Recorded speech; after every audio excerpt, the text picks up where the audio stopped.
You know what's the one cool thing about the main character right here, Andy from Undead Unluck? Um, for the record, yes, I do know what the show is. I seen it. It was actually a really good show. It's a pretty good show. Andy right here, he's one of the main characters. Is him and Fuko, the girl who's obviously she's Unluck, obviously with her abilities being everything she touches. Okay, the people she touches who she really loves, like her parents or someone close to her, they die. They get her her unluckiness, if you get what I mean. Pretty much well, they go bye-bye. But what, like I said, one thing I find cool about Andy, now he has a split personality. Apparently this guy right here, Andy, he's actually the second personality. The original personality, more like the person who had the original body, his name is Victor.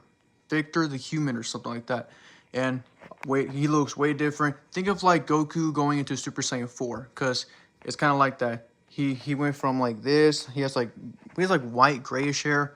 And then when he goes to Victor by taking off the chip of his forehead right here that you see. If you have to watch the show, you see a chip right here. If he takes it off fully, then he transforms into Victor. And then he gets long black hair and all that. And apparently he's way more stronger than Andy, which makes more sense because realistically speaking, he's been around for like ever. But one thing I do like about Andy is how his abilities and his time living is kind of like Wolverine's. And knowing me, Wolverine's one of my go-to favorite Marvel characters of all time.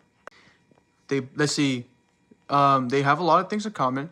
They've both been around for a lot of time. Let's see, Wolverine like hundreds of years, but Andy or Victor like millions of years. So he's like old.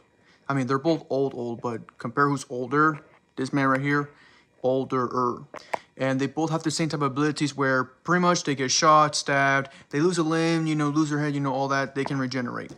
I guess the difference being that, well, no, they both can't die, but I don't think they no. I think for Andy, he don't feel or Victor, they don't feel the pain of getting shot or anything or cut, sliced in half or anything or whatever.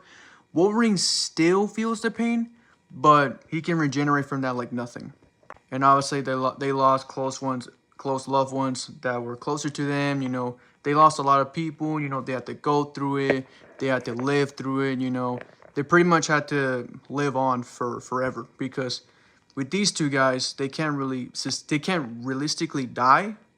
I know in Logan, Wolverine was poisoned by the adamantium poisoning, so he was gonna die regardless. I don't know. I just find that cool, and he's kind of like similar to Wolverine, and I like his personality and his character. Like he's really cool, and he's mad funny.